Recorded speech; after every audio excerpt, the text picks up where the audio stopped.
امام علی علیہ السلام کی خدمت میں ایک مفلس انسان آ کر عرض کرنے لگا، یا علی، غربت، مفلسی، بے روزگاری اور قرض نے مجھے مجبور کر کے رکھا ہے۔ میں نے اتنا قرض لیا ہے کہ اب میرا گھر سے باہر نکلنا ہی محال ہو گیا۔ یا علی، مجھے کوئی ایسا حل بتائیں جس سے اللہ غیب سے میری ایسی مدد کرے کہ میں مالدار ہو جاؤں، دولت مند ہو جاؤں، امیر ہو جاؤں۔ بس جیسے ہی یہ پوچھا گیا تو امام علی علیہ السلام نے فرمایا، اے شخص، یاد رکھنا جب حج کا مہینہ آتا ہے تو ذی الحج کی 7، 8، 9 اور 10 تاریخ کو اللہ نے ایک پل ایسا رکھا جب غیب سے امداد زمین کو پہنچتی ہے۔ تو وہ پوچھنے لگا، یا علی، وہ کیسے ملے گی؟ امام علی علیہ السلام نے فرمایا، اس امداد کی چابی ایک اسم ہے۔ اس نے کہا، یا علی، کون سا اسم؟ امام علی علیہ السلام نے فرمایا، اے شخص، اگر غیبی مدد چاہتے ہو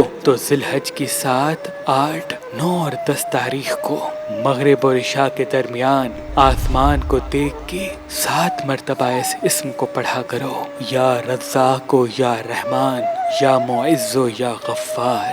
یاد رکھنا، جو بھی انسان مغرب کے وقت ذی الحج کی 7، 8، 9 اور 10 تاریخ کو اس اسم کو پڑھے گا تو اللہ غیب سے اس کو ایسی دولت عطا کرے گا جس سے اس کی مفلسی ختم ہو جائے گی اور اس کی ساری دعائیں قبول ہونے لگیں گی، اور اس کی ساری دعائیں قبول ہونے لگیں گی، اور اس کی ساری دعائیں قبول ہونے لگیں گی۔